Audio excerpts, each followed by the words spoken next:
America के जहाज Iran के खिलाफ ऑपरेशन के लिए तैयार हैं और अमेरिका के टैंकर विमान, उसके टोही विमान सब ईरान के आसपास देशों में तैनात हो रहे हैं।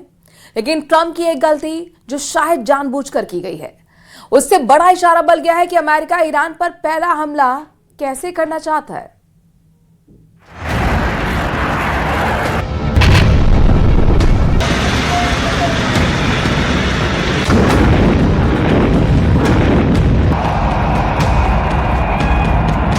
ईरान पर हमला करने के लिए ना अमेरिका का B-2 परमाणु बॉम्बर उड़ान भरेगा,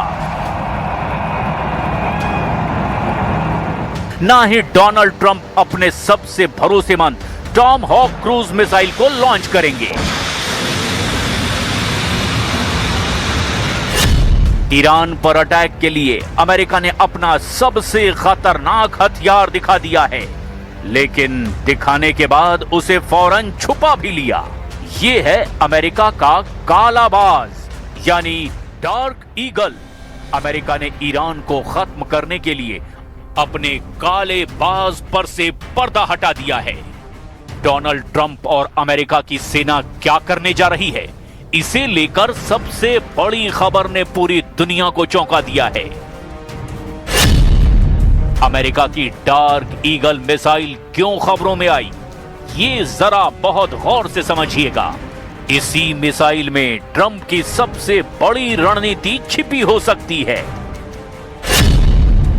अमेरिकी सेना की DVIDS वेबसाइट यानी defence visual information distribution service ने डार्क ईगल हाइपरसोनिक मिसाइल की ये तस्वीर जारी की है, लेकिन फिर अचानक उन्हें अपनी सोशल मीडिया प्लेटफॉर्म से हटा भी दिया।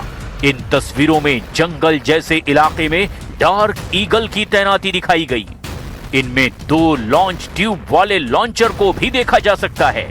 इसके अलावा नौसेना के जहाज पर भी डार्क ईगल के मिसाइल लॉन्चर की तस्वीर आई, लेकिन कुछ वक्त बाद ही ये फोटो भी डिलीट कर दी गई।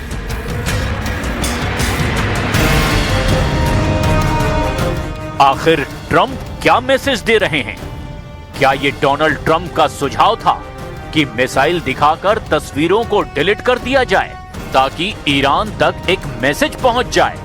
मैसेज ये कि इस बार ईरान को बचाने के लिए उसका कोई हथियार काम नहीं आएगा। अब इसके लिए सबसे ज्यादा जरूरी है कि अमेरिका की डार्क ईगल मिसाइल को समझा जाए। अमेरिका की डार्क ईगल एक हाइपरसोनिक मिसाइल है। इसकी रफ्तार मैक 5 से भी ज्यादा है। हाइपरसोनिक ग्लाइड व्हीकल से लॉन्च होने के बाद ये 6000 किलोमीटर प्रति घंटे की स्पीड से वार करती है।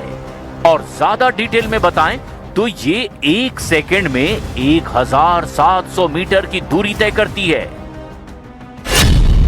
अमेरिका की डार्क ईगल मिसाइल की रेंज 3500 किलोमीटर है और ये अमेरिका का गुप्त हथियार माना जाता है, जिसके बहुत ज्यादा वीडियो भी शेयर नहीं किए गए हैं। यानी ट्रंप का ये हथियार बहुत ज्यादा सीक्रेट है और वो इसे ईरान के खिलाफ जरूर इस्तेमाल करना चाहेंगे।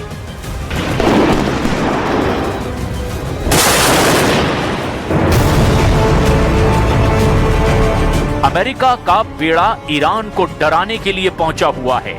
USS अब्राहम लिंकन पर तैनात F-35 फाइटर जेट किसी भी वक्त हमले के लिए अब तैयार हैं। कैरियर लिंकन बैटल ग्रुप में शामिल दूसरे जहाज टॉमहॉक बरसाने के लिए तैयार हैं। लेकिन इन दोनों वेपन सिस्टम के बीच अचानक डार्क ईगल की खबर ने ईरान की बेचैनी बढ़ा दी है। डार्क ईगल को लॉन्ग रेंज हाइपरसोनिक वेपन कहा जाता है, जो 2023 से अमेरिका की सेना में तैनात है। क्या ये मिसाइल ईरान के खिलाफ इस्तेमाल की जाएगी? यही सबसे बड़ा सवाल है। इसके लॉन्चर में 2 ट्यूब होती हैं, यानी डबल मिसाइल फायर की जा सकती है। डबल मिसाइल यानी दुश्मन की डबल तबाही। लॉन्च होने के बाद इसकी मिसाइल 20 मिनट के अंदर अपने टारगेट को हिट करती है और इसे रोकने वाला डिफेंस सिस्टम अभी तक तैयार नहीं हुआ है। ये अमेरिका का दावा है। ट्रंप इस बात को बहुत अच्छी तरह से जानते हैं कि इस बार ईरान के खिलाफ कुछ नया करना होगा, क्योंकि B-2 के अटैक वाला आइडिया पुराना हो चुका है और टॉमहॉक मिसाइल को ईरान का एयर डिफेंस सिस्टम रोक सकता है। ऐसे में ट्रंप के लिए कुछ आउट ऑफ द बॉक्स यानी कुछ नया सोचना जरूरी है। ट्रंप की इसी ख्वाहिश को अब उनकी सेना ने पूरा करने का फैसला किया है, इसमें कोई शक नहीं। डार्क ईगल बाकी मिसाइलों से कैसे अलग है, इसे भी जरा बहुत गौर से समझिएगा, क्योंकि इसका वार जब होता है तो ये दूसरी मिसाइलों की तरह कभी भी अपने टारगेट से चूक नहीं सकती। एक आम हाइपरसोनिक बैलिस्टिक मिसाइल अपने पहले से तय फ्लाइट पाथ के हिसाब से अपने टारगेट तक पहुंचती है। इसके बाद देखिए डार्क ईगल, जो हाइपरसोनिक ग्लाइडेड व्हीकल की मदद से वायुमंडल से बाहर स्पेस में पहुंचती है और फिर ये हाइपरसोनिक रफ्तार से टारगेट तक लहराकर अपने टारगेट को हिट करती है। इसके बाद है एरो बैलिस्टिक मिसाइल, विमान से ये लॉन्च की जाती है और वो भी तय फ्लाइट पाथ के हिसाब से टारगेट को हिट करती है। सबसे नीचे है एक क्रूज मिसाइल, जो पृथ्वी के वायुमंडल में रहकर ही चकमा देते हुए अपने टारगेट पर वार करती है। लगता है अब ईरान मरने और मारने पर उतारू हो गया है। राष्ट्रपति ट्रंप के विशेष दूत स्टीव विटकॉफ ने दावे के साथ कह दिया है कि ईरान झुकने को जरा भी तैयार नहीं। विटकॉफ का यहां तक दावा है कि ईरान अगले 7 दिन में यूरेनियम से बम बना सकता है। तो ईरान के कमांडर्स ने दावा किया है कि ट्रंप चाहे तो 2 की जगह 12 एयरक्राफ्ट तैनात कर दें, एयरक्राफ्ट कैरियर तैनात कर दें। ईरान उनके एक एक जंगी जहाज को लोहे के टुकड़ों में तब्दील कर देगा।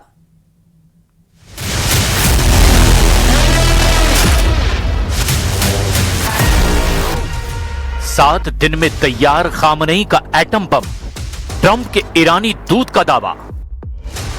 अगर अमेरिकी राष्ट्रपति डोनाल्ड ट्रंप के विशेष दूत स्टीव विटकॉफ ये दावा कर रहे हैं कि ईरान यूरेनियम से 1 हफ्ते में बम बना सकता है, तो इसका मतलब साफ है कि अमेरिका ईरान पर भीषण हमला करने से पहले 100 बार सोचेगा। शायद यही वजह है कि ईरान पर हमले को तैयार 400 से ज्यादा फाइटर जेट अभी तक ईरानी ठिकानों पर हमला नहीं कर पाए हैं। ईरान की जिद और हिम्मत को देखते हुए ट्रंप और पेंटागन में बैठे उनके टॉप कमांडर बुरी तरह से चकरा गए हैं। अब खबर यह है कि अगर ईरान और अमेरिका के बीच समझौता नहीं होता है, तो फिर अमेरिका ईरान पर हमला करते वक्त इस बात का जरूर ध्यान रखेगा कि कहीं ईरान किसी ऐसे परमाणु बम या हथियार से हमला न कर दे जो अमेरिका के 2 विमान वाहक पोतों को समंदर में डुबो दे। इसी बीच खबर यह भी है कि इस वक्त अमेरिका के अलावा 2 देश ऐसे भी हैं जो हर हाल में ईरान से खामनेई शासन का अंत चाहते हैं। पहला देश है इजराइल और दूसरा देश है सऊदी अरब, जो अब किसी भी कीमत पर ईरान में 47 साल से चले आ रहे खामनेई शासन का अंत चाहता है। यही वजह है कि ईरान की राजधानी तेहरान में एक बार फिर से खामनेई के खिलाफ जबरदस्त प्रदर्शन शुरू हो चुके हैं। ईरानी छात्र सुप्रीम लीडर के खिलाफ जमकर नारेबाजी कर रहे हैं। इस बीच अमेरिका ने पूरे मिडिल ईस्ट में एक ऐसा फाइटर जेट का हवाई पुल बनाने का ऐलान कर दिया है ताकि ईरान पर लगातार सीरियल हवाई हमले किए जा सकें। हम शुरुआत करते हैं ईरान की उस परमाणु ताकत वाली खबर से, जिसकी वजह से अब तक अमेरिका और इजराइल ईरान पर हमला करने की हिम्मत नहीं जुटा पाए हैं। हम आपको ईरान के तीखे तेवरों और जबरदस्त हिम्मत के पीछे का वो सच दिखाते हैं, जिस सच का सामना होने के बाद इस वक्त राष्ट्रपति ट्रंप, पीएम नेतन्याहू बहुत ज्यादा खौफ में हैं। इस डर का सबसे बड़ा सबूत खुद अमेरिकी राष्ट्रपति डोनाल्ड ट्रंप के बेहद करीबी और विशेष दूत स्टीव विटकॉफ ने अमेरिकी न्यूज चैनल पर पुष्टि कर दी है। ये वही स्टीव विटकॉफ हैं जिनकी रिपोर्ट के आधार पर ही ईरान पर हमले का फैसला फाइनल होगा। इधर सऊदी अरब से आई खबर ने भी हैरान कर दिया है। ईरान में सत्ता परिवर्तन के अमेरिका और इजराइल के मिशन में कथित तौर पर सऊदी अरब भी शामिल हो गया है। ऐसी खबरें आ रही है। इजरायली मीडिया N12 ने सऊदी अरब के शाही परिवार के एक सूत्र के हवाले से अपनी रिपोर्ट में दावा किया। सूत्र ने कहा, सऊदी शाही परिवार ईरान से अली खामनेई के शासन के हटने और नई सरकार लाने के पक्ष में है। रियाद को लगता है कि ईरानी सुप्रीम लीडर खामनेई को हटाए बिना तेहरान में चीजें पटरी पर नहीं आएंगी। यरूशलेम पोस्ट के मुताबिक सऊदी रॉयल फैमिली के एक सोर्स ने N12 न्यूज को बताया कि ईरान के लिए लिमिटेड मिलिट्री एक्शन कोई हल लेकर नहीं आएगा। ईरान में एक बड़े बुनियादी बदलाव की जरूरत है। इसमें सुप्रीम लीडर अयतुल्ला अली खामनेई को हटाकर नई सरकार को तेहरान में लाना सबसे अहम है। वहीं दूसरी सैटेलाइट तस्वीरों और फ्लाइट ट्रैकिंग डेटा से पता चला कि अमेरिका ने अटलांटिक महासागर से होते हुए मिडल ईस्ट तक एक हवाई पुल जैसा नेटवर्क बना लिया है। इस रास्ते पर अमेरिकी सैन्य विमानों, हथियारों और उपकरणों की लगातार स्ट्रीम यानी कि कतार देखी जा रही है, जो कि यूरोप और भूमध्य सागर के ऊपर से गुजर रही है। अमेरिका ने अपने कई अंतर्राष्ट्रीय ठिकानों से सबसे आधुनिक लड़ाकू विमान को अब मिडल ईस्ट की ओर रवाना किया है। खबरों के मुताबिक F-16 fighting Falcon jet Germany के स्पैंग डाहलेम और इटली के एवियानो और साउथ कैरोलिना के बेस से भेजे जा रहे हैं। F-15E strike eagles jet Britain के RAF लैकेनहिथ बेस से तैनात किए गए हैं। ईरान पर हमले को ये तैयार हैं। F-22 रैप्टर्स जेट वर्जीनिया से जॉइंट बेस लैंगली यूस्टिक से भेजे गए हैं। भारी मात्रा में एयरलिफ्टर्स के जरिए हवाई रक्षा उपकरण और गोला बारूद मिडल ईस्ट पहुंचाया जा रहा है।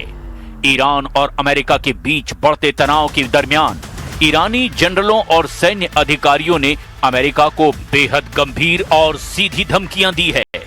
ईरानी कमांडरों के बयानों में विनाशकारी जवाबी कार्रवाई का जिक्र सबसे ऊपर है। IRGC जनरल हुसैन दघीगी ने चेतावनी दे दी है कि यदि अमेरिका ने ईरान पर कोई भी सैन्य कार्रवाई की तो मिडल ईस्ट में मौजूद हर एक अमेरिकी सैन्य अड्डा ईरान का वैध टारगेट होगा।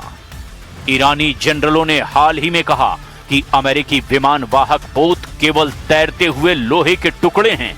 ईरानी सैन्य प्रवक्ता इस्माइल बाकाई ने साफ तौर पर यह कह दिया कि सीमित हमले जैसी कोई अवधारणा ईरान के लिए नहीं है। उन्होंने धमकी दी कि अमेरिका का एक छोटा सा हमला भी पूरी तरह क्षेत्रीय युद्ध में बदल जाएगा, जिसकी आग पूरे मिडल ईस्ट और इजराइल तक फैलेगी। IRGC कमांडर के एक वरिष्ठ सलाहकार मोहम्मद रजा नकदी ने भी तंज कसते हुए कहा, अगर अमेरिका 12 एयरक्राफ्ट कैरियर भी क्षेत्र में ले आए तब भी वो ईरान का कुछ नहीं बिगाड़ पाएगा। उन्होंने अमेरिकी सैन्य शक्ति को अक्षम करार दिया है। हालांकि राजधानी तेहरान में विरोध प्रदर्शनों का सबसे बड़ा केंद्र विश्वविद्यालय है। विशेष रूप से शरीफ यूनिवर्सिटी ऑफ टेक्नोलॉजी और अमीर कबीर यूनिवर्सिटी में छात्रों ने बड़े पैमाने पर रैलियां निकाली है। उत्तर पूर्वी शहर मशहद में भी छात्रों और नागरिकों ने सड़कों पर उतरकर सरकार विरोधी नारे लगाए हैं। यहां प्रदर्शनकारियों और सरकारी समर्थित बसीज मिलिशिया के बीच में झड़पों की भी खबरें आई है। इस्फान, यहां के प्रसिद्ध पुलों COC पोल और खाजू ब्रिज के आसपास युवाओं और सुरक्षा बलों के बीच टकराव देखा गया है। अब ऐसे हालात में ये अंदाजा लगाना बेहद मुश्किल है कि क्या अमेरिका ईरान में दोबारा प्रदर्शन शुरू करा के खामनेई का तख्ता पलट करेगा या फिर ईरान अमेरिका को चौंकाते हुए ऐसा हमला करेगा जो पूरे मिडल ईस्ट को सर्वनाश युद्ध में झोंक देगा।